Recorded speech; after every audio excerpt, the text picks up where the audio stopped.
ناظرین گرامی السلام علیکم ورحمۃ اللہ وبرکاتہ۔ سیدھی بات کے تازہ ترین پرائم ٹائم میں آپ لوگوں کا استقبال ہے۔ ناظرین گرامی، میں انصار عزیز ندوی اس وقت آپ کو دنیا میں ہنگامہ مچا رہی یہ کرنسی کے سلسلے میں اس کی تفصیلات فراہم کرنے کے لیے جا رہا ہوں۔ میری اس پوری تفصیلات کو کرپٹو کرنسی کے استعمال کے جائز اور ناجائز کے زمرے میں نہ دیکھیں، اس لیے کہ کرپٹو کرنسی کا استعمال جائز یا ناجائز، اس کی کیا چیزیں ہیں، وہ علماء کرام سے آپ تفصیلات حاصل کریں۔ لیکن کرپٹو کرنسی کیا ہے، کیسے کام کرتی ہے، اس کے سلسلے میں انڈیپینڈنٹ نے جو مختلف حوالہ جات سے تفصیلات فراہم کرنے کی کوشش کی ہے، ظفر سید کے حوالے سے، وہ میں آپ کے سامنے پیش کرنے کی کوشش کروں گا، اس لیے کہ کرپٹو کرنسی کو اگلے سالوں میں حالیہ فی الحال جو کرنسی ہے اس کی متبادل اور اسٹرانگ متبادل کے طور پر دیکھا جا رہا ہے۔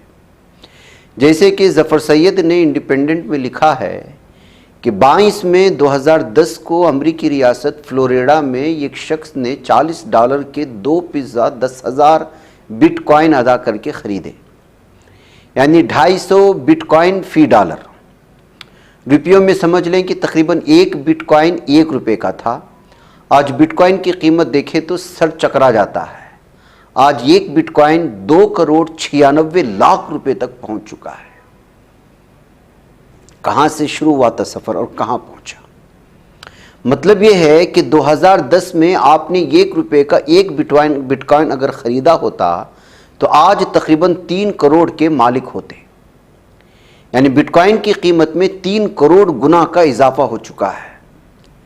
یہ دماغ کو معوف کر دینے والا عمل اتنا پراسرار ہے کہ آج 5 سال بعد مسلسل خبروں میں رہنے کے باوجود شاید 100 میں سے ایک آدھ شخص ہی اچھی طرح سے سمجھتا ہوگا کہ کرپٹو کرنسی اصل میں کام کیسے کرتی ہے اور اس کے پیچھے موجود بلاک چین ٹیکنالوجی آخر کیا ہے۔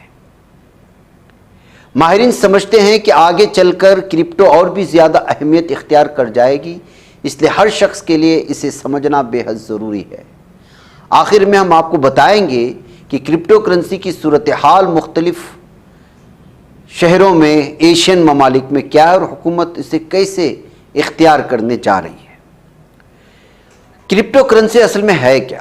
روپیہ، ڈالر، ریال اور دوسری کرنسیوں کی ڈیجیٹل شکلیں موجود ہوتی ہیں، جیسے آن لائن ٹرانسفر کی صورت میں، لیکن آپ انہیں نوٹوں کی شکل میں نکلوا بھی سکتے ہیں۔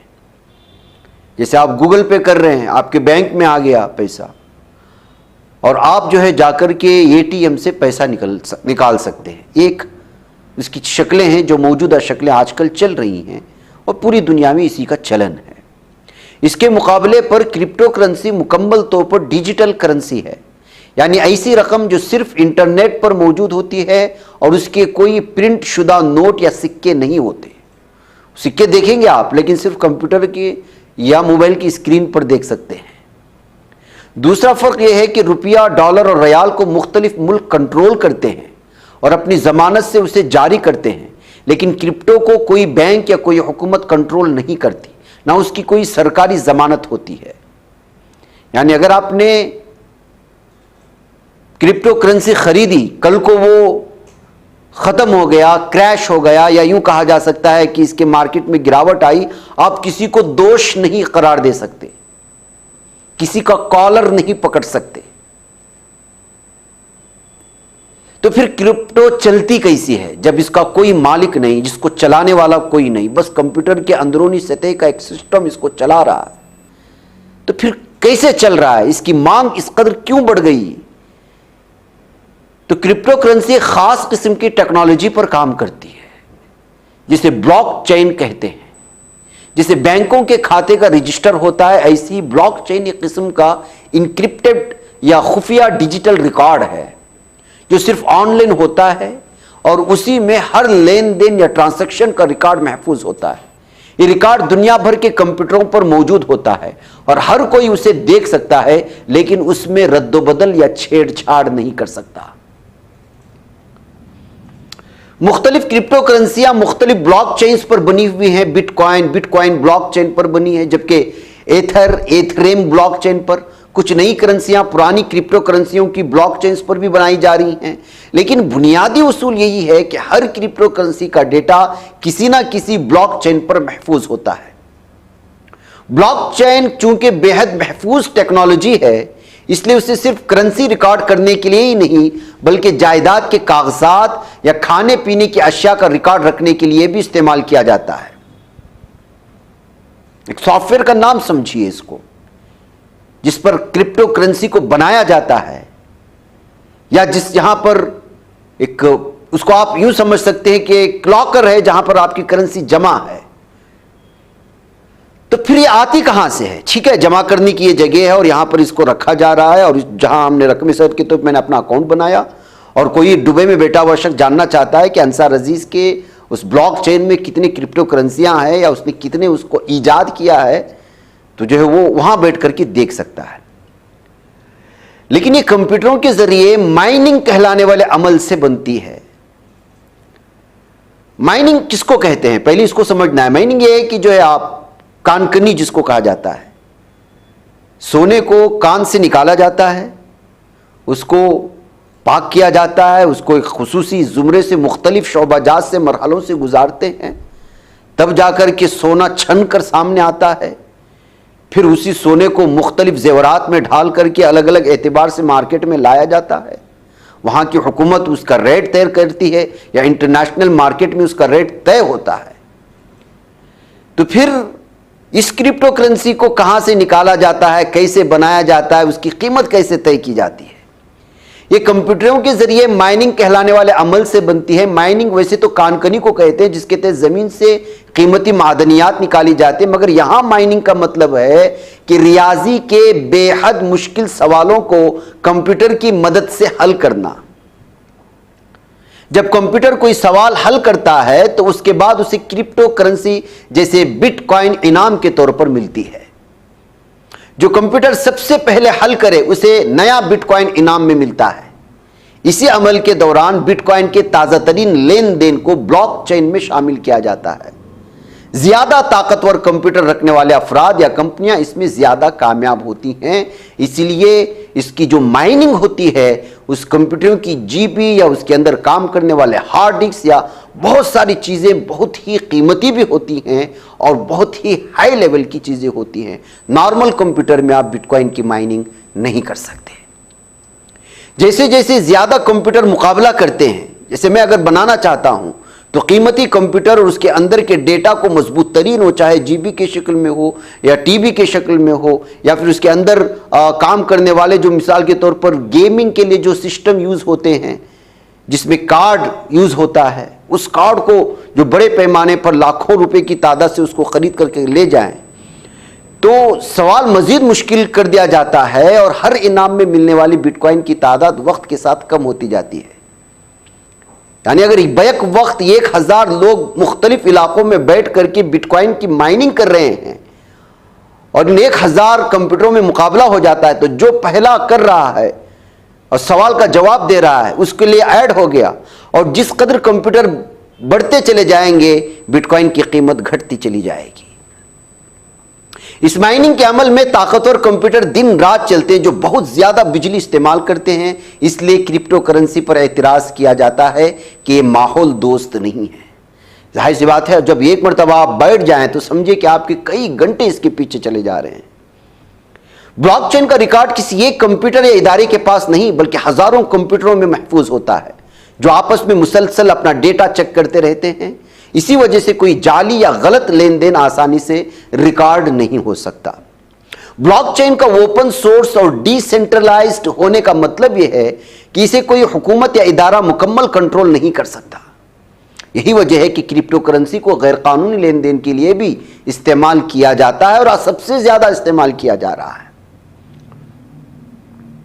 اب سوال ہوتا ہے کہ اس کرپٹو کرنسی کی قیمت کہاں سے متعین ہوتی ہے جبکہ کوئی سرکار اس کی کوئی ضمانت نہیں لے رہی ہے، لیکن اس کے باوجود بڑے زور و شوروں سے چل رہا ہے.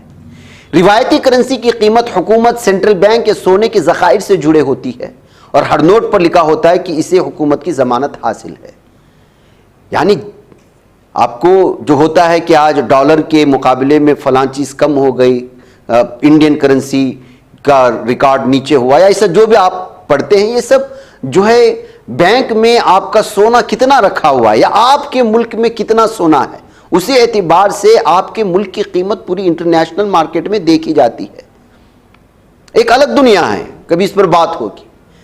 تو ظاہر سی بات ہے کہ جب اسے ضمانت حاصل ہے تو اس کے برعکس کرپٹو کرنسی کی قیمت حکومت کی ضمانت سے یا سونے چاندی وغیرہ سے نہیں بنتی، اس کی قیمت لوگوں کے بھروسے اور مارکیٹ میں طلب کی بنیاد پر مقرر ہوتی ہے۔ جتنے زیادہ لوگ خریدنے کے خواہش مند ہوں اتنی ہی قیمت اوپر چلی جاتی ہے۔ یوں سمجھیے کہ ایک قسم کا شیئر مارکیٹ ہے جو کبھی بھی گر سکتا ہے، کبھی بھی اٹھ سکتا ہے۔ بہت سے لوگ کرپٹو کو سرمایہ کاری کے طور پر خریدتے ہیں کہ قیمت بڑھے گی اور انہیں منافع ملے گا، جیسے شیئر بازار میں ہوتا ہے۔ بٹ کوائن میں سرمایہ کاری کر کے بہت سے لوگ کروڑ پتی بلکہ ارب پتی بھی بنے ہیں۔ اس کے علاوہ اسے عام کرنسیوں کی طرح استعمال بھی کیا جا سکتا ہے، جیسے بعض آن لائن ادارے کرپٹو کرنسی قبول کرتے ہیں۔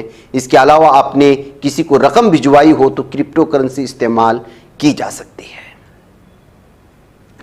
تو ظاہر سی بات ہے کہ آپ نے کرپٹو کرنسی خریدی یا اس کو بنایا اور بلاک چین میں اس کو محفوظ کیا، تو یہ کتنا محفوظ ہے۔ کرپٹو کے شوقین اسے انتہائی محفوظ سمجھتے ہیں۔ در حقیقت بٹ کوائن بلاک چین آج تک ہیک نہیں ہو سکی۔ البتہ ایتھریم میں 2016 میں ایک سیکیورٹی مسئلے کے باعث $5 کروڑ مالیت کی ایتھر کرنسی چوری ہو گئی تھی۔ بلاک چین ہیک نہیں ہوئی تھی، بلکہ یہاں ایک سافٹ ویئر کی کمزوری کی وجہ سے ایک ہیک ہوا تھا۔ مطلب یہ ہے کہ ایک سافٹ ویئر کی وجہ سے یہ سارا سسٹم، ایک سافٹ ویئر جس کو جو ہے اس نظام کو سنبھال رہا ہے۔ اسی طرح کرپٹو ایکسچینج سائٹس کئی بار ہیک ہو چکی ہیں اور لوگوں کے لاکھوں ڈالر غائب ہو چکے ہیں۔ اقوام متحدہ کی ایک رپورٹ کے مطابق 2020 اور 21 میں دنیا بھر میں crypto currency 173 terawatt hour بجلی استعمال کر رہی تھی۔ اس کے مقابلے میں 24 کروڑ آبادی والے پڑوسی ملک کی بجلی کی مجموعی کھپت 145 ٹیرا واٹ آور ہے۔ انہوں نے مثال دی ہے کیونکہ لکھنے والے پاکستان سے تعلق رکھتے ہیں۔ ماحولیاتی اثر اس بات پر بھی منحصر ہے کہ بجلی کس ذریعے سے حاصل ہو رہی ہے۔ اگر کوئلہ جلا کر اس سے بجلی بنائی جائے اور اس بجلی سے کرپٹو، تو پھر ماحول کو نقصان ہی نقصان ہے۔ البتہ صاف ذرائع سے بجلی حاصل کر کے ماحولیاتی نقصان کم کیا جا سکتا ہے۔ تو ناظرین گرامی، اب کرپٹو کرنسی کو بھارت، پاکستان، اس طرح کے ممالک میں بھی لانے کے لیے الگ الگ طرح کی چیزیں سوچی جا رہی ہیں، لیکن ایشین ممالک میں اس پر زیادہ تر جو ہے رجحان دیکھنے کو نہیں مل رہا ہے۔ لیکن سب سے پہلے سوال یہی پیدا ہوتا ہے کہ اگر مسلم ممالک ہے تو پھر کرپٹو کرنسی جائز ہے یا نہیں جائز ہے۔ سب سے زیادہ اس کے ناجائز ہونے کی دلیل یہ پیش کی جاتی ہے کہ کوئی بھی چیز اگر خرید و فروخت ہوتی ہے تو سامنے نظر آنا بہت ضروری ہے، لیکن کرپٹو کرنسی چونکہ یہ ڈیجیٹل ہے، سامنے نظر نہیں آتا، اس کی کوئی خاص شکل نہیں ہے، اور اس کے بدلے میں سونا یا چاندی اس طرح کی کوئی متبادل چیز بدلے میں نہیں رکھی جاتی۔ مارکیٹ کبھی بھی دھڑام ہو جاتی ہے، صرف لوگوں کے یقین اور تخیل پر یہ قائم ہے، تو یہ کسی بھی حد تک اس میں لین دین یا اس میں سرمایہ کاری کرنا جائز نہیں ہے۔ یہی اس کی بنیادی وجہ ہو سکتی ہے، لیکن مزید اس کی تفصیلات آپ اپنے علماء کرام سے اور مفتیان سے طلب کر سکتے ہیں۔ ناظرین مجھے اجازت دیں۔ السلام علیکم ورحمۃ اللہ وبرکاتہ۔ بچ پاتا ہے کوئی صحافی کی نگاہوں سے، ملاتا ہے یہ لوگوں کو محبت کی پناہوں سے۔ کرم اور درد مندی کا ہے ایک سنسار سیدھی بات، عزیمت جرأت و ہمت کا ہے اظہار سیدھی بات، عزیمت جرأت و ہمت کا ہے اظہار سیدھی بات۔ یہ چینل حق نگر بن کر کچل دیتا ہے فتنوں کو۔